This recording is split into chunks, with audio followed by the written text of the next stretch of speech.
Welcome to another episode of Solitaire Quest. I'm the Blood Knight of the Old Republic of Bloodganistan. Like, share, and subscribe. Today, right now, as of this moment, I'm recording at night. So, yeah, not bad. And yeah, today, right now, I am reviewing Rogue One, a Star Wars story. Yes, my Sauron eye has turned to Rogue One. Now, yeah. Now me personally, I like this movie. It's not bad, but it's not above criticism. And without further ado, this is my review. So yeah, we have no crawl in a Star Wars movie. Now, I get this isn't a mainline Star Wars movie, but yeah, no fucking crawl. Not nitpicky, but yeah. I don't know why they went with that decision. I wouldn't have done that, but yeah. So we go to planet New Zealand, and you got Galen, and he's on the planet as a farmer. Don't know what he's fucking farming. It looks like he was farming some grass, but yeah. So he's on planet New Zealand. Credit comes out, and he's got black stormtroopers clad in black, because we needed another flavor of those. And yeah, we got Jyn Erso's given a crystal by her mother and told to trust in the Force. Okay. It's a bit odd. And yeah. Well, somewhat odd. It's just weird that, like, the Force is... Like, everyone tells everybody to trust in the Force and stuff like that, when people aren't connected to the Jedi directly and whatnot. And yeah.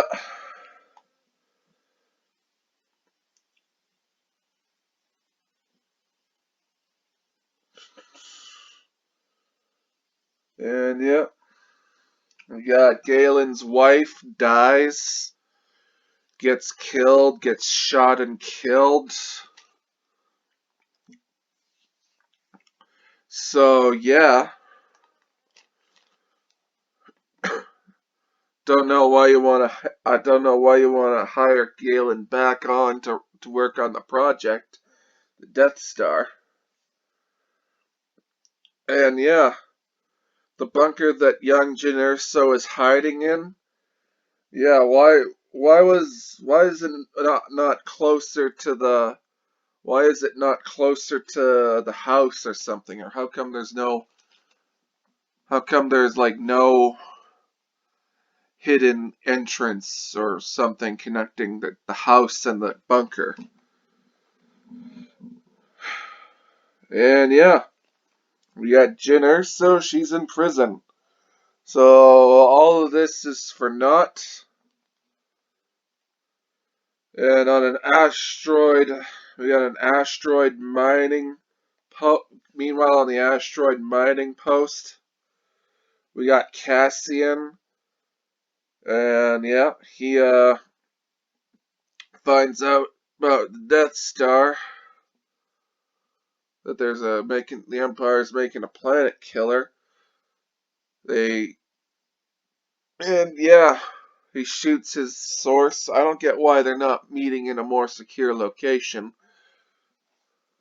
on an asteroid mining post.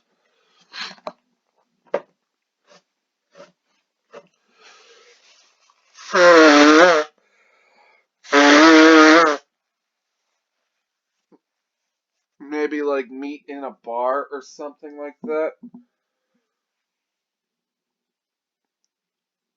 I don't know.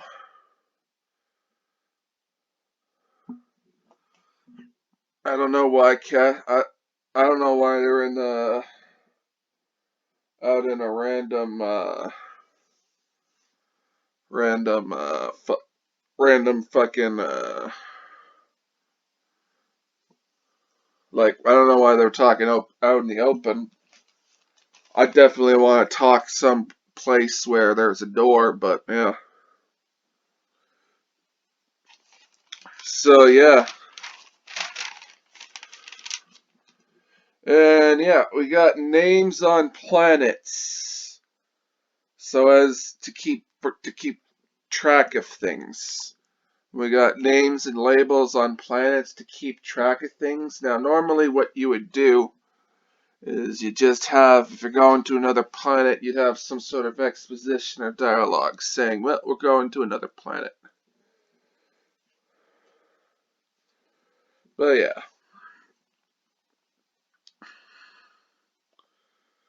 So yeah, Jyn Erso is on planet Gulag, and there's a prison transport breakout, and Jyn Erso assaults the people that are trying to break her out. And yeah, the actor, whoever they got to play Mon Mothma, whoever they found, yeah, she was on point. Or was she de-aged? I'm not sure. And yeah, apparently Saul Guerrero is an extremist amongst the rebellion. I'm currently opening up a Baby Bell right now. So, what does it take to be an extremist amongst the rebels? What does it take? I'm a bit. I don't know what the hell does it take to do to be considered an extremist.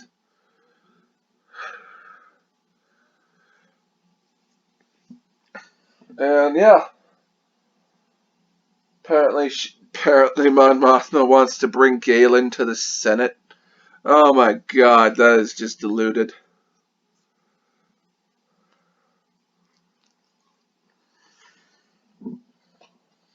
And yeah, the rebel transport that was they have, or the rebels have for transporting troops. It's a nice design. Like they have repurposed X-wing engines attached to the transport and lets them possibly go to hyperspace. That's a nifty design, actually. I like that.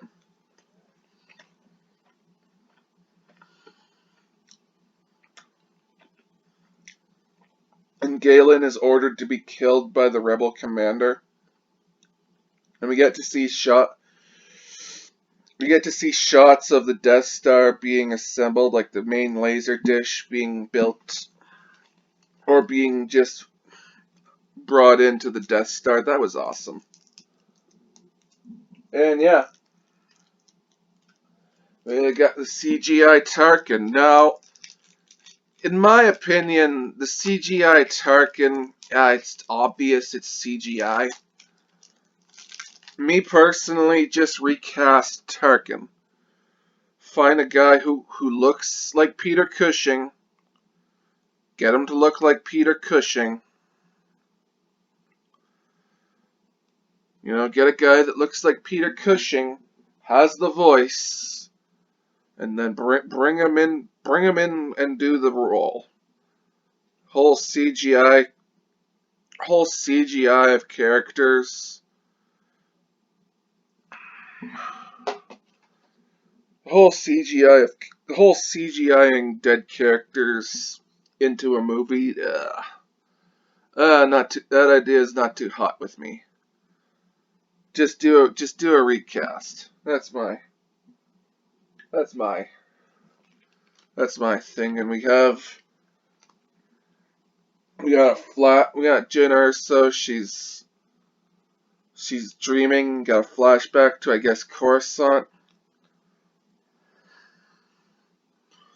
And for some reason, Jyn Erso still has the crystal, the Kyber crystal with her, even after being in jail. Like, yeah, okay. Where did Jyn Erso hide that crystal necklace to stop it being taken from her from in jail and whatnot?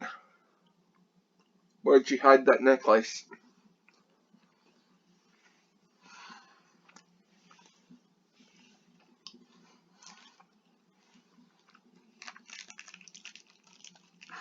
I would think I would think that the Empire, they would thoroughly search their prisoners and then take away their belongings and whatnot. So where did Jyn Erso hide the crystal necklace?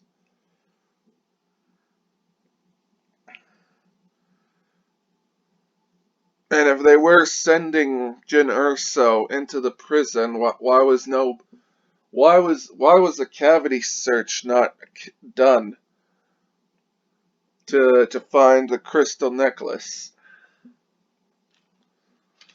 Yeah, that's just just something, just little things like that. Yeah, I noticed.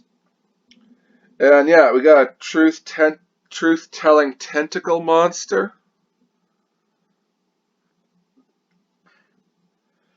And yeah, we got the two guys from Tatooine that razzed Luke on on the planet of Jeddah.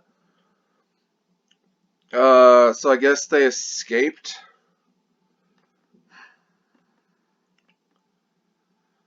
A little member buried there.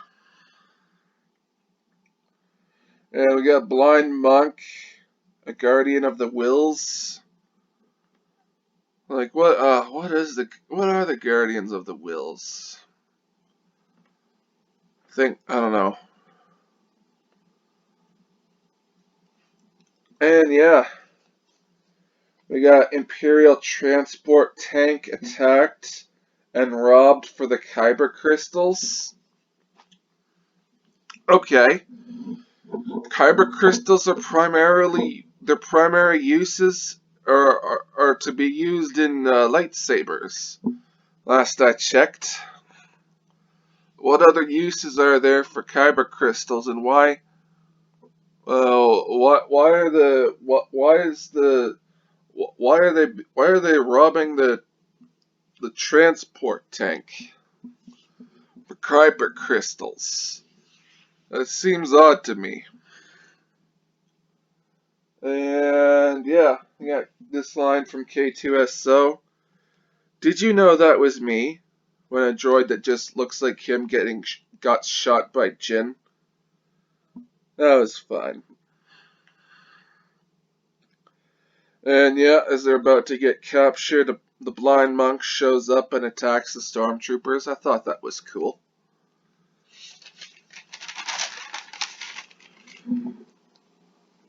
And yeah, you got a bag put over the blind guy. It put over the blind guy's head. Oh, that was that is remark. Oh my god. And we got a non-holographic version of the game played on the Falcon. Yeah, they're throwing in the member berries here. And yeah, why is Saul a cyborg? We got Saul saying that it's a trap. Apparently the rebels brought pain to Jyn Erso, even though even though Saw Gerrera fucking made sure she stayed free and out of the Empire's hands. And yeah, we got single reactor ignition from the Death Star, which eliminates the DS-1's weakness of not being able to hit possibly single capital ships. It might, I don't know, I'm just speculating. But yeah, I think the DS2, when it was firing on the capital ships in Return of the Jedi, probably using like a limited power function for the super laser to pick off capital ships. I would assume something similar could be done here. If only one reactor is being brought online, you just have like one reactor brought online, or go bring all the reactors online, then just go through one of them at a time. And you probably could hit capital ships that are possibly moving pretty slow.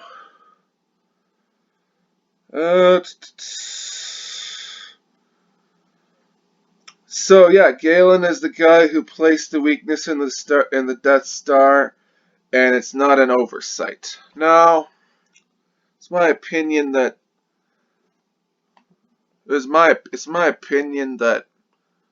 before Rogue One, the exhaust shaft, it was a design oversight by the Empire. That's my opinion, but this being a purposeful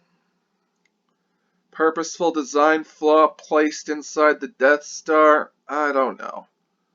It seems just a bit too convenient. But then it would be convenient if there was a design oversight in the Death Star. But yeah, not sure how I feel about that. It's like a design oversight or a purposeful weakness placed inside the superstructure of the Death Star. Which is more convenient? I'm not sure, but yeah. So yeah, Jyn Erso doesn't retrieve the hard copy of the message. Literally saves them this would literally save them a shitload of time. But yeah, Krennic and Tarkin rivalry. Okay. Apparently, Krennic was the guy who oversaw the Death Star creation. Apparently, it matters that he's in command of the Death Star. Okay. Apparently, he's having a pissing contest with Tarkin.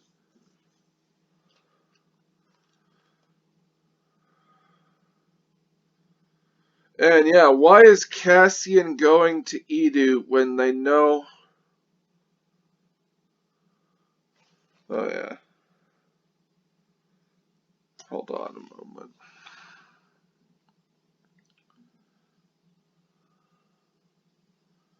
Jyn Erso, yeah, she wants to now fight for the rebellion.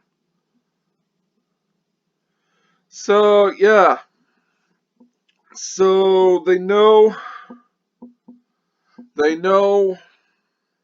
to go to Scarif. They know to go to Scarif. So why are they still going to Edu to pick up Galen? Because I think, yeah, Jyn Erso told them, yeah, the plans are at Scarif, because she had the message and whatnot. Or she saw the message. And, yeah. Blind guy senses that Cassian is going to murder Galen. Senses that through the Force.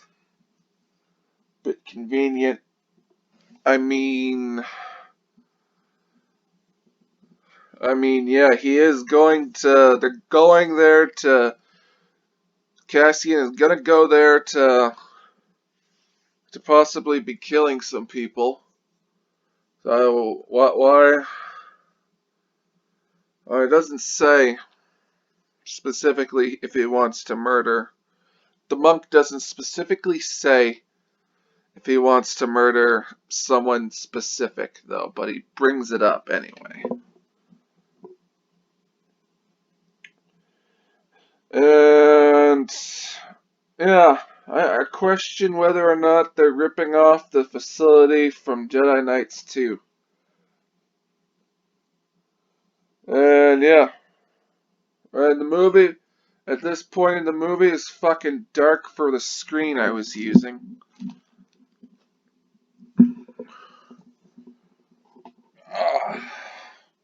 Foot's getting going to sleep. And then Krennic kills the engineers after Galen admits that it's him. Okay, so yeah, they're killing off a bunch of engineers just randomly because because your resources, I don't know. It just seems inefficient. And yeah, get blind guy with the bow and arrow gun mortar thing.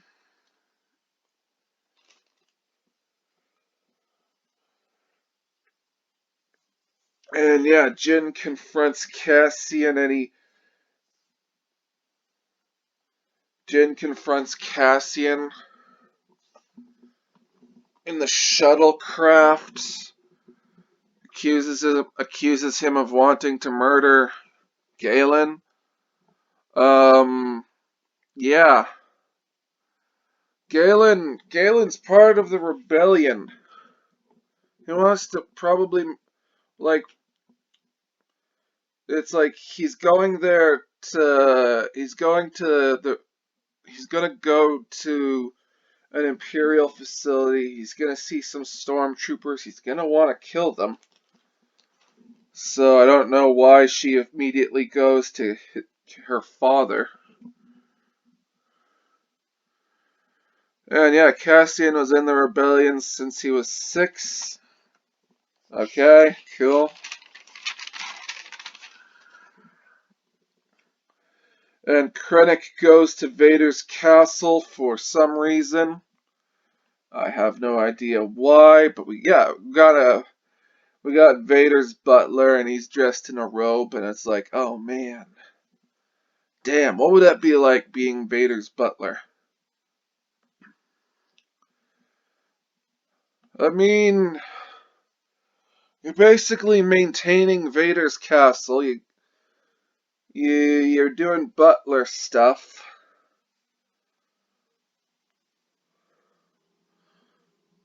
Would Darth Vader be a nice boss to you in that context? I don't know. I mean, you're not technically someone, you're not technically a command officer of the Empire that could get joked out. And yeah, James Earl Jones, his voice is on point for this movie. Did sound a bit old. And yeah, we got the Alliance captains and generals in Yavin. They're in a round table, and they're shitting they seem really fractured in their opinions on the Death Star. And yeah, Jyn Erso's there trying to motivate the rebels. It's like, oh my god. And yeah, I noticed this in this story. If you wanted to retcon the original trilogy, what you would do if you wanted to retcon the entire original trilogy,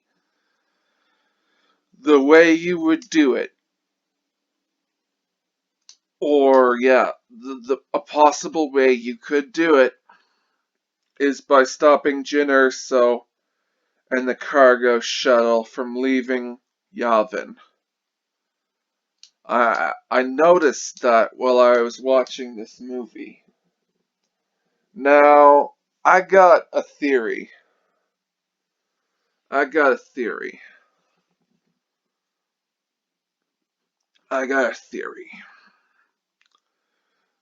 Now, before any retcon of the original trilogy, what Disney would do is they'd put out as many solo movie outings for characters or series beforehand. They'd do that.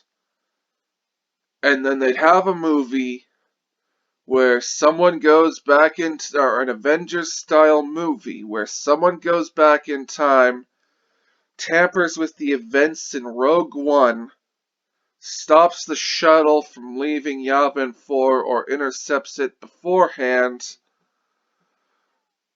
to essentially retcon.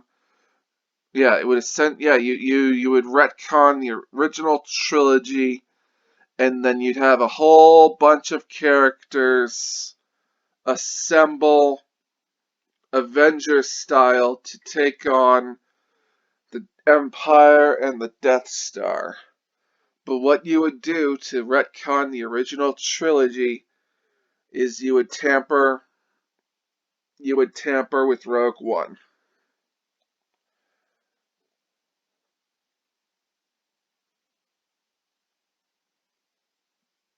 I think that's what they would do. Now, would Disney Star Wars ever do that? I don't know. I don't have those answers.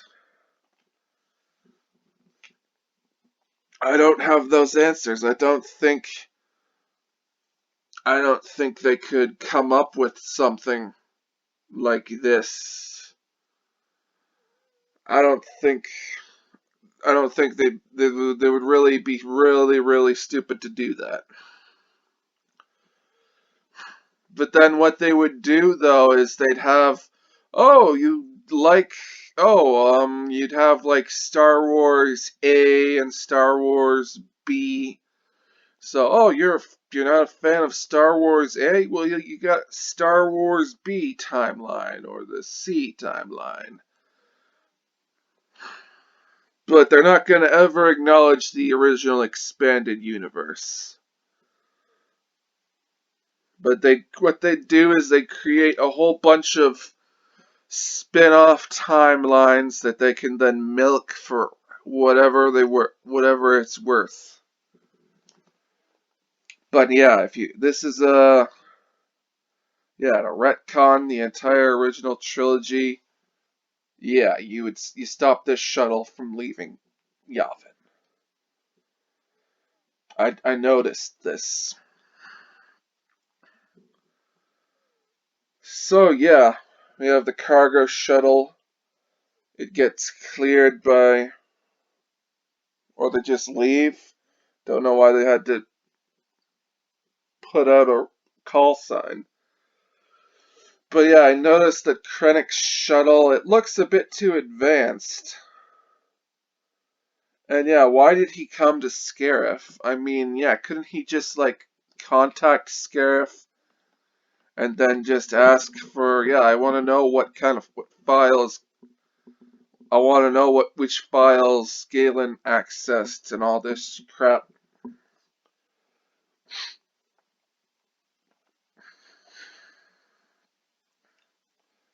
And yeah, it's Jyn Erso that gives Cassian the go-ahead to activate the mines. And as the rebel fighters and whatnot are leaving Yavin, you got C-3PO and R2-D2 just there standing around to comment. That's a member berry. And yeah, Rebel assault on Scarif depletes the defense forces around Yavin 4 for A New Hope. So yeah, notice that. And yeah, K2SO dies. Alan Tudyk, you will be missed. And yeah, we got TIE fighter designs in surrounding Scarif. I noticed they looked a bit too advanced. And yeah, blind guy goes for the switch, and it's not shot by the stormtroopers that are there. And yeah, we got the Hammerhead Corvettes. There's still those frame of ships are still in service from the Knights of the Old Republic era.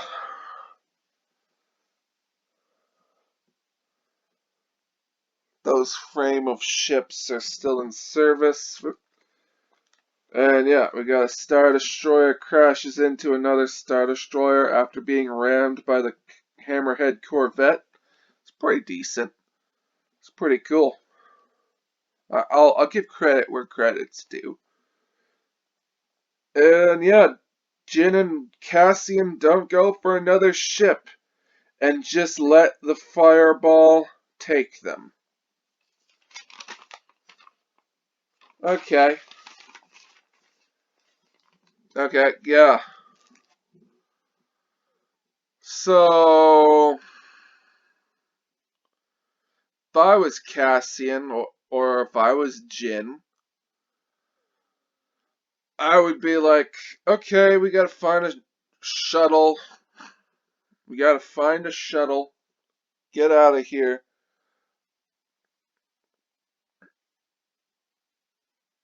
Do something, you know. But yeah, we got the Darth Vader corridor scene. Beautiful. So yeah, Leia's Corvette is in the Rebel flagship.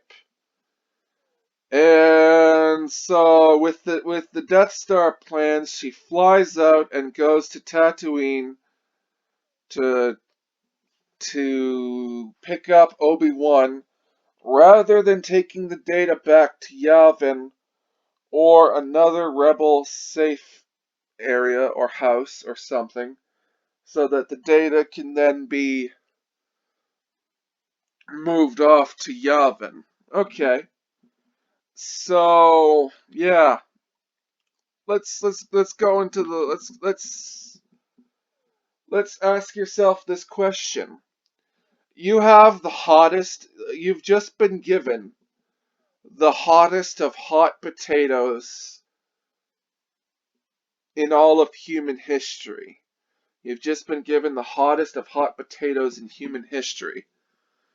So, and you have it inside a floppy disk or a CD or a USB stick. It's in the form of a USB stick or something. I don't know. A data disk. So, A, do you get that?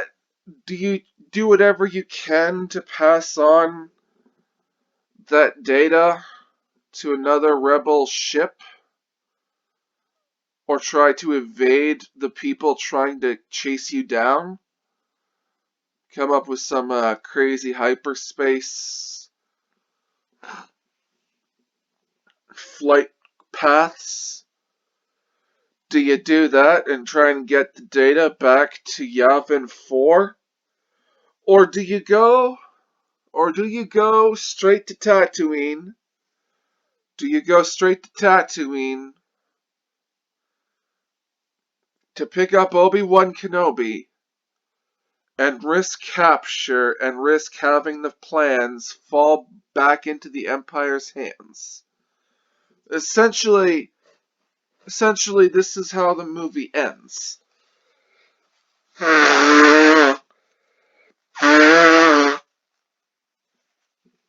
Leia still has the plans on her Corvette, as it's going to go pick up Obi-Wan. Now, what I think happened in the script writing of the movie, I think they transmitted the data off of the Rebel flagship and into the Outer Rim where Leia, her Corvette was. Now, yeah, I think that's what's originally supposed to happen, but for some reason we have Leia's Corvette exiting out of the Rebel flagship and heading into hyperspace. So, yeah. Yeah. Because originally it was in the original trilogy, if I'm not mistaken, the the the there were transmissions sent to Leia's Corvette, and they had, or was there? I'm not quite sure, but yeah.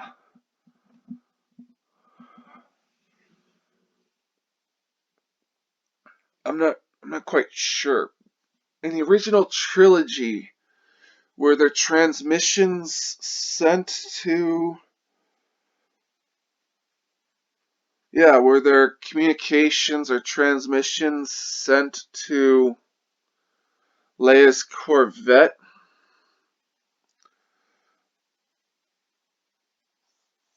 Because, yeah, bit of a continuity error.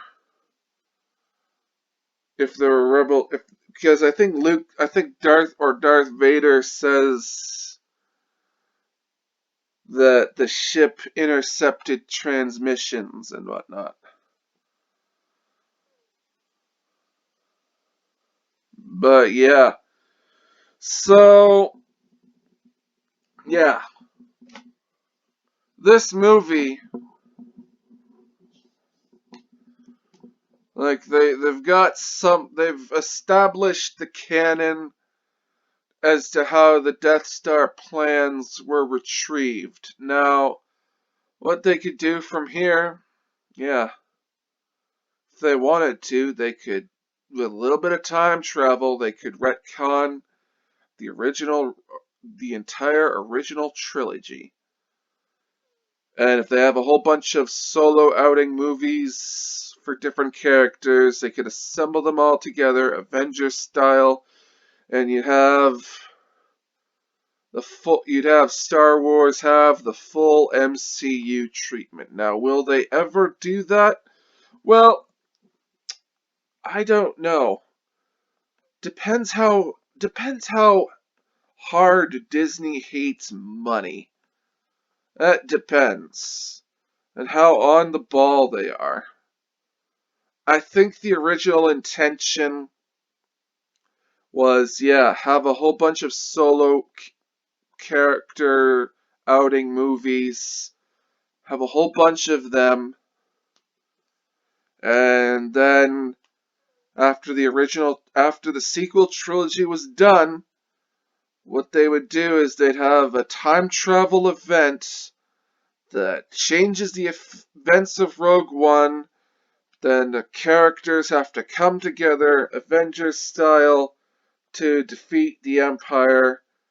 And basically, 10, 11, and 12 would be the original trilogy completely redone and retconned. For all intents and purposes, it would be so fucking egregious.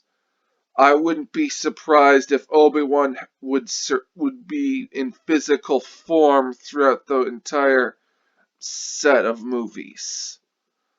I could see some horrible, egregious thing that could happen. Maybe that's the original intent of Rogue One, is to set all this up. I don't know.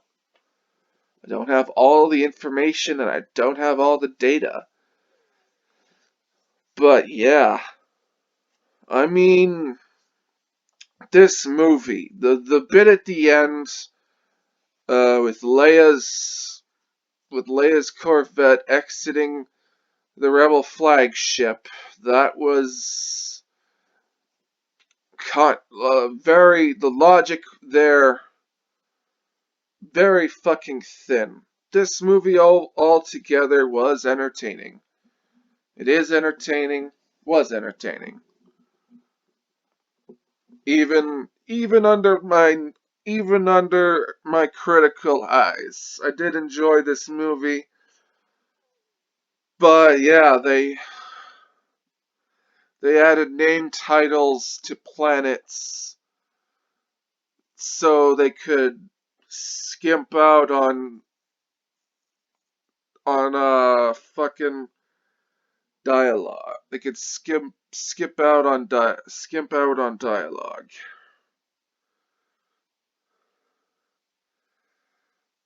And I don't know. Now that's sort of a thing that's common to the Marvel movies, where or in Guardians, you'd have the planets, the name would show up on the screen, and that happened in the Star Trek movies too. You got the name of the planet would show up on the screen, rather than have naturally flowing dialogue detailing where you're gonna go, where you are now. You got it dumbed down. So yeah. Ah, man. Going back, watching Rogue One, entertaining. But yeah, but now, yeah, the entire original trilogy is now the linchpin to the original trilogy is all centered around Jyn Erso. She is the linchpin for the entire original trilogy. Let me repeat this.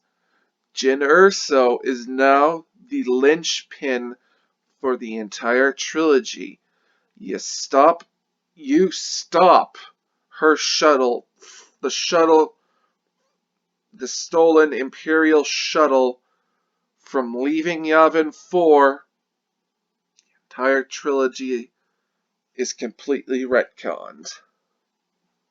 Now, I don't know if this was by design. I don't know if this was because of intersectional politics. Is it happy coincidence or is it not? It is strangely hard to tell, one way or the other. I don't. It's really an opinion.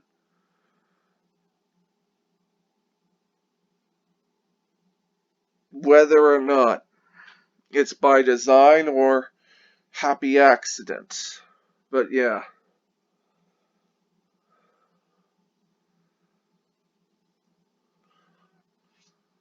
This movie, it certainly has a kind of Avengers feel. You have a ragtag group of people assembled to do a task to beat the bad guys. The only difference is that they all die at the end of the movie. Like imagine if the original Avengers all died after the first Avengers movie. That's what this kind of feeling is. This may be a test bed for them trying to make.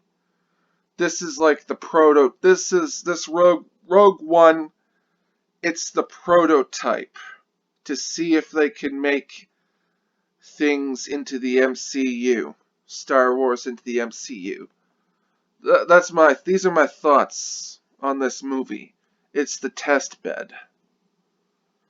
And Yeah, it's a successful test bed. Is that a bad thing? Well, if you don't want Star Wars turned into the MCU, yeah, it may be a bad thing. But I'm not. I'm. I always think that Star Wars should be just trilogies. And you want to do a TV series? Fine, do it, but do it right.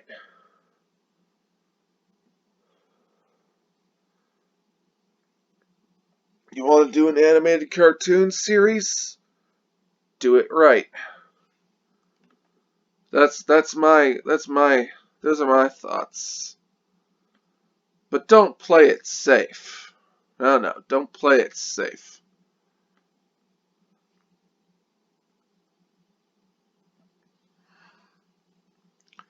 You know, don't maybe have something.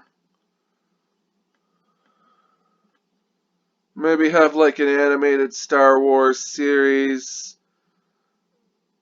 I wouldn't say rated R, but something in between PG-13 and rated R. I don't know. Definitely should take some risks. Definitely some harder stories. Some stories with more grit should be told in the Star Wars universe. Bit more grit. That's just my theory. Or my thoughts. But yeah.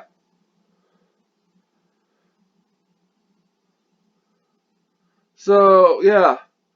Is this movie better than The Last Jedi? Well, yes, it's like fucking Shakespeare. Get the guys who made Rogue One, who wrote it, make get them to make a better, get them to make a new sequel trilogy that's better than what we got, better than Mary Ray Sue. Mary Ray Sue, Skywalker, Palpatine, Platypus, Attack Helicopter, whatever. Yeah, but no, yeah. Get these people to write more movies. Get them to get yeah, just yeah, retcon the entire sequel trilogy. Retcon it out of existence. I am surprised that the people who wrote this story, they're not getting more work in Star Wars. They should. They put out a successful product and it was good. So yeah, these are my thoughts on Rogue One, a Star Wars story. If you shorten, if you make a Star Wars, if you shorten a Star Wars story, you get the acronym of ASS.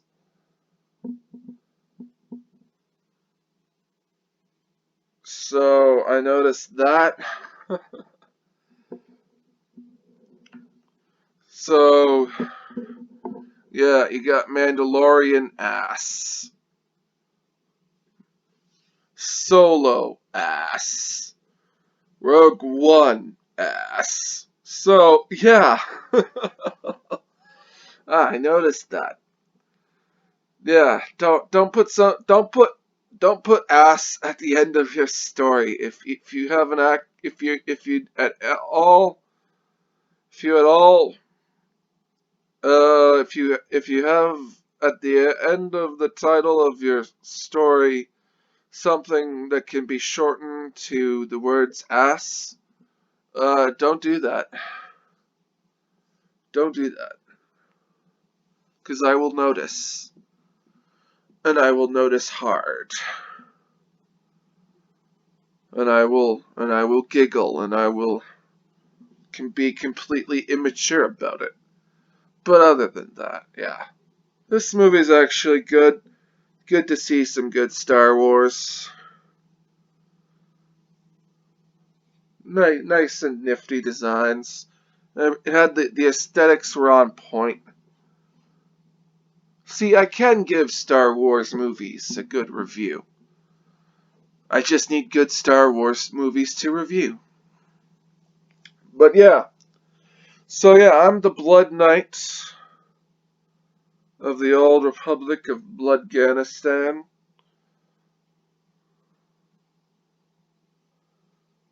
Blood Knight of the Old Republic of Bloodganistan. Like, share, and subscribe. Stay frosty. Stay sexy, San Diego. Get your jewels in one where you can. I'm a spaceman. Peace out.